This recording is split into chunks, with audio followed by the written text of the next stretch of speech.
जय राम जय जय राम। श्री राम जय राम जय जय राम। श्री राम जय जय राम। श्री राम जय जय राम। श्री राम जय जय राम। श्री राम जय जय राम। श्री राम जय जय राम। श्री राम जय जय राम। श्री राम जय जय राम। बोलो भक्तवत्सल भगवान की जय। श्री जानकी मैया की जय।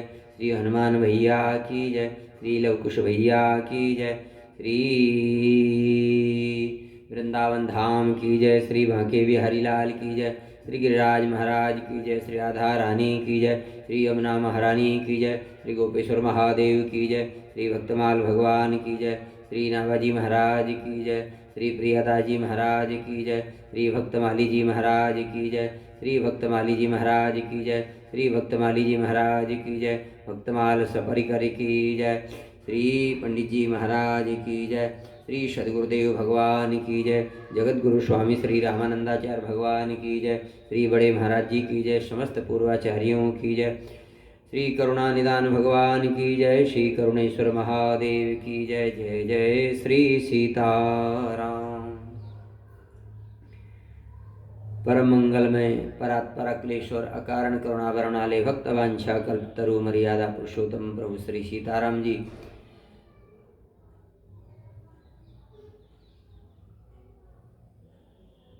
माताजी और पिताजी हैं। बोले बाबा हनुमान भैया और गुरुदेव भगवान और मुद मंगल में संत समाज सभी के चरणों में बार बार दंडवत प्रणाम करते हुए सिय राम में सब जग जानी करम प्रणाम जोर जुग पानी।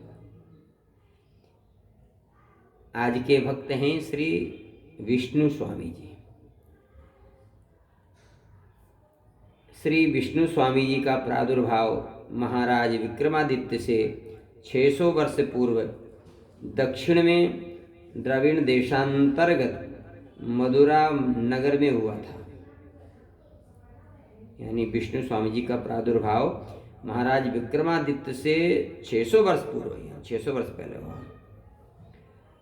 पिता का नाम देवस्वामी एवं माता का नाम यशोमती था। आपके पिता राजा पांडव विजय के राजगुरु एवं मंत्री भी थे। घर परिवार संपन्न होने पर भी संतान न होने के कारण पति की आज्ञा से देवी यशोमती ने श्रीमद् भागवतोक्त पयोव्रत का विधि पूर्वक अनुष्ठान किया। श्री कृष्ण जन्माष्टमी के दिन भगवान विष्णु ने प्रकट होकर साक्षात दर्शन देकर स्वयं पुत्र रूप से प्रकट होने का आश्वासन देकर अंतर्ध्यान हो गए। अब आगे कहते हैं, 1 वर्ष बाद भाद्रपद कृष्ण पक्ष सप्तमी तिथि अभिजित मुहूर्त दिन गुरुवार को मध्याह्न वेला में माता ने एक परम सुंदर पुत्र को जन्म दिया। श्री विष्णु भगवान की कृपा से बालक का जन्म हुआ था, इसलिए बालक का नाम विष्णु ही रखा गया। अन्नप्राशन के दिन बालक ने बहुत से धर्म ग्रंथों में से ब्रह्मसूत्र को उठाया।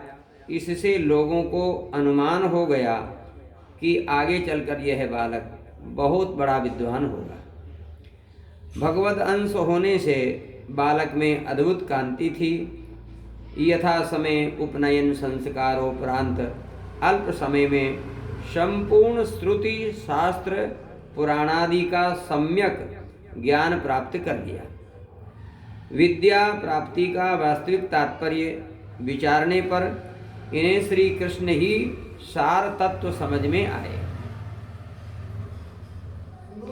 अतः प्रभु के दर्शन की उत्कंठा जागृत हुई और उनकी आराधना में तत्पर हो गए। इनके प्रेम को देखकर आनंद कंद ब्रजेंद्र नंदन भगवान श्याम सुंदर प्रकट होकर साक्षात दर्शन दिया। स्तुति के उपरांत श्री हरि ने इन्हें अविचल प्रेम लक्षणा भक्ति का वरदान दिया। तत्पश्चात भगवान ने इन्हें उपनिषदों के गूढ़ रहस्यों को बताते हुए श्रुति सिद्धांत सार का उपदेश दिया। मुझ पुरुषोत्तम भगवान के अतिरिक्त और कोई दूसरा तत्व नहीं है। निराकार साकार रूप में भेद रहित मैं ही परम तत्व हूँ। माया जगत ब्रह्म मेरे अतिरिक्त और कुछ भी नहीं है। जितने विरुद्ध धर्म दिखाई देते हैं वे भी सब मुझ में ही हैं। मैं ही सगुण निर्गुण साकार निराकार सविशेष निर्विशेष सब कुछ हूँ। अतः इस प्रकार की शंका त्याग कर सर्वभाव से मेरा ही भजन करो। भगवान के श्रीमुख से आत्म परमात्म यथात्म ज्ञान श्रवण कर विष्णु कृतार्थ हो गए और भगवान से प्रार्थना किए कि आपका यह दिव्य श्री विग्रह अंतर्ध्यान न हो, आप इसी रूप से दर्शन देते रहें। मैं आपसे कभी अलग न हूँ तथा आपकी विधि पूर्वक सदैव सेवा करता रहूं।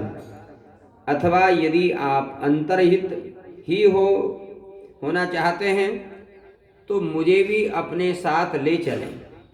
भगवान ने कहा कि तुम्हें यहाँ मेरी भक्ति के प्रचार के लिए रहना है, अतः मैं तुम्हें अपने साथ नहीं ले जा सकता। आप मेरी मूर्ति बनवाओ, मैं उसी में साक्षात स्वरूप से प्रविष्ट हो जाऊंगा। आप उसी की सेवा पूजा करते हुए शरणागत जीवों का उद्धार करना। मूर्ति बनने पर भगवान उसी में प्रविष्ट हो गए और भगवान की आज्ञानुसार सेवा पूजा तथा जीवों का उद्धार करने लगे। भगवान श्री कृष्ण के दिव्योपदेश से माता पिता की आज्ञा लेकर भगवान श्री कृष्ण के दिव्यादेश से माता पिता की आज्ञा लेकर आपने उत्तराखंड की यात्रा करते हुए नर नारायण भगवान के दर्शन हुए। भगवान वेदव्यास जी के दर्शन करके उनसे प्रस्थानत्रयी उपनिषद गीता ब्रह्मसूत्र तथा समस्त शास्त्रों का रहस्य प्राप्त किया। श्री सुखदेव जी से श्रीमद् भागवत का अध्ययन किया। श्री सुखदेव जी के साथ ही कलाप ग्राम गए। वहाँ रुद्र संप्रदाय के आचार्य श्री त्रिपुरारी जी के दर्शन हुए।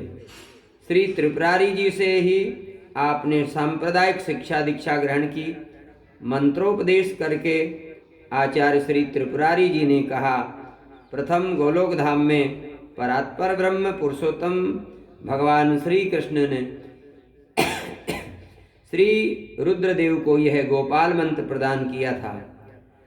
श्री रुद्रदेव जी से मुझे प्राप्त हुआ और आज श्री हरि के अनुग्रह से यह महामंत्र मुझसे तुमको प्राप्त हुआ है। अब तुम्हारा नाम संसार में विष्णु स्वामी के रूप में विख्यात होगा। आचार्य का आदेश सिरोधार्य करके वापस लौटे। मार्ग में देव ऋषि नारद जी का दर्शन प्राप्त हुआ। फिर ब्रज एवं वृंदावन का दर्शन करते हुए मथुरा पहुँचे। इसके बाद से आपके सहस्त्रों शिष्य प्रशिष्य हुए। एक बार आप बहुत से शिष्य परिकर के साथ श्री जगन्नाथ भगवान के दर्शनार्थ नीलाचल पहुँचे। भीड़ के कारण थोड़ा दर्शन करके मंदिर के पीछे बैठकर भगवान का ध्यान करने लगे। भक्त के भाव को विचार कर भगवान ने मंदिर का द्वार उधर ही कर दिया। वाह! पुनः भीड़ जानकर दक्षिण की ओर बैठ गए तो उधर भी एक द्वार हो गया। तब आप उत्तर की ओर जा बैठे तो वहां भी एक द्वार हो गया। अपने भक्त के लिए भगवान ने चारों तरफ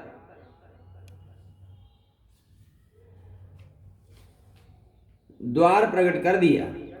ऐसा देखकर सभी लोग प्रभावित होकर दंडवत प्रणाम करने लगे तथा भक्ति का उपदेश ग्रहण किए।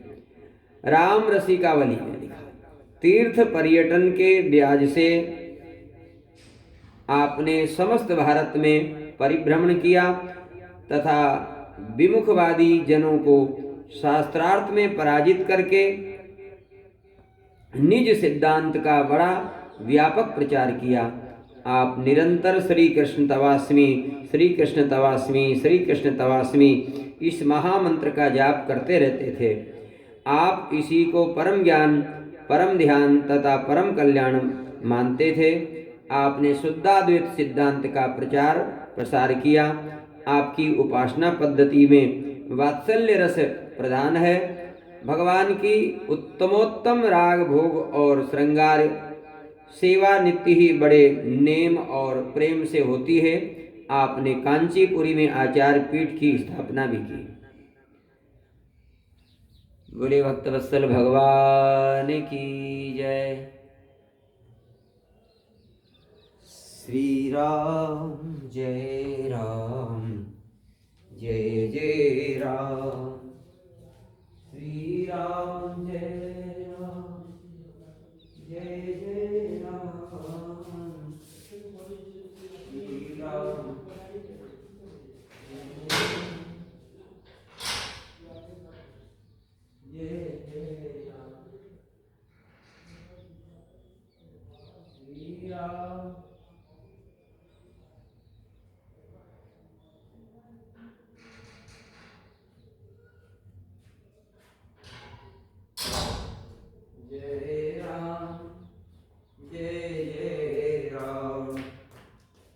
श्री राम जय जय राम। श्री राम जय राम, जय जय राम। बोले भक्तवत्सल भगवान की जय। श्री राम जय राम, जय जय राम। शुद्धाद्वैत सिद्धांत। शुद्धाद्वैत के मूल प्रवर्तकाचार्य श्री विष्णु स्वामी जी हैं और विशेष प्रचारक तथा प्रसारक श्री मद्वल्लभाचार्य महाप्रभु जी हैं। आपके मत से ब्रह्म सत्य चित्त तथा आनंद स्वरूप है। सर्वशक्तिमान, सर्वस्वतंत्र और सर्वव्यापक है। वह ब्रह्म निर्गुण होते हुए भी सगुण एवं निराकार होते हुए भी साकार है। निधर्मक होते हुए भी सधर्मक विशिष्ट है। आत्माराम होकर भी सर्वरमण है। शिशु होकर भी रसिक शेखर हैं। उनके समान या उनसे बढ़कर कोई नहीं है, फिर भी सर्वमय हैं। वह अंतर्यामी, अनंत और मायाधीश हैं। अखिल रसामृत मूर्ति, अखिल लीला निकेतन भगवान श्री कृष्ण ही परब्रह्म हैं। जीवात्मा चित्कण, सूक्ष्म, नित्य तथा आनंद स्वरूप है। माया के प्रभाव से बंधा हुआ स्वयं आनंद स्वरूप होकर भी सांसारिक दुख पाता है। यह जीव कर्मों का कर्ता और भोक्ता है। अग्नि से स्फुरलिंगों के समान एवं परब्रह्म से जीवों का आविर्भाव होता है। ब्रह्मचित्त और प्रकट आनंद है और जीव तिरोहित ढका हुआ आनंद है। परंतु तिरोहित आनंद होने पर भी शुद्ध जीव और ब्रह्म दोनों वस्तुतः एक ही है। जगत भगवान की लीला, जगत भगवान की लीला का विलास है। अतः ये सत्य और नित्य है, साक्षात भगवत स्वरूप ही है।